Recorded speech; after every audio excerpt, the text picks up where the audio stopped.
everybody.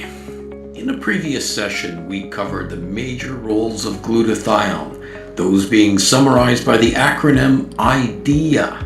You may remember that the I stands for the immune system, the D for detoxification, the E for energy, and of course A for antioxidant. In this video, we'll be diving deeper into the D for detoxification, something that becomes increasingly important as time goes on.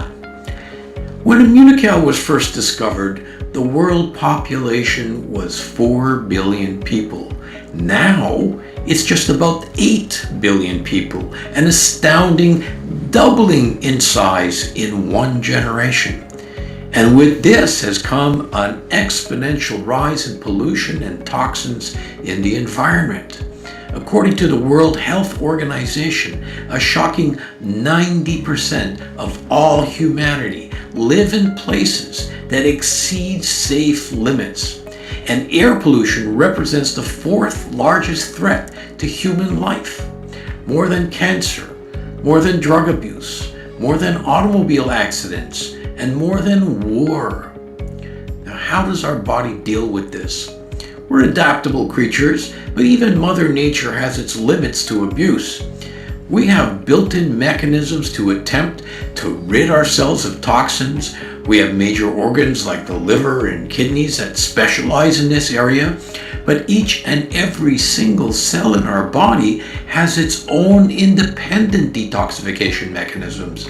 And key to all of this is our topic today, glutathione.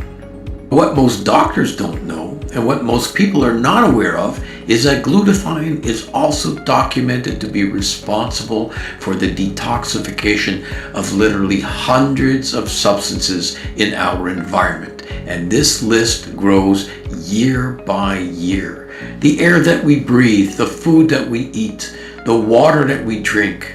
Let's just look at a short list of what we depend on glutathione for their detoxification.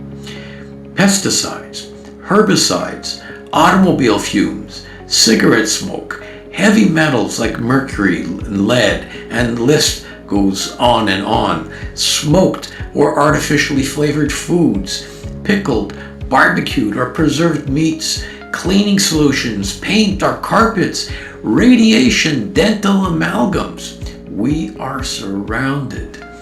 We even have a list of new diseases in medical books that we call environmental diseases, like multiple chemical sensitivity, sick house syndrome. Even chronic fatigue syndrome has been linked to chemical exposures. An interesting fact is that it is no coincidence that the highest levels of glutathione appear in the liver, our major organ of detoxification. Levels are almost as high in the kidneys for the same reason. However, because of the bombardment of free radicals and toxins, these organs need help in doing their jobs. Fortunately, glutathione detoxifies these substances in a number of different ways.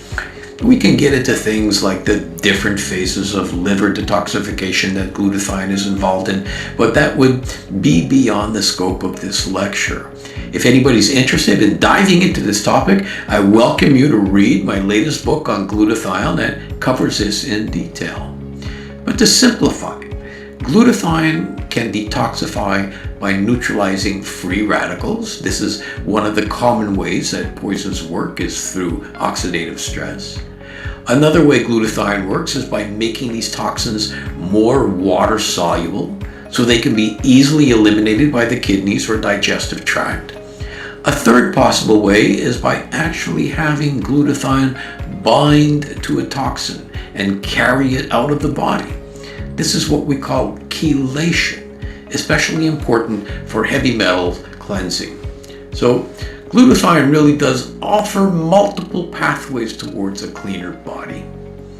I like to tell people that next to water, there's probably no greater detoxification substance in our body than glutathione.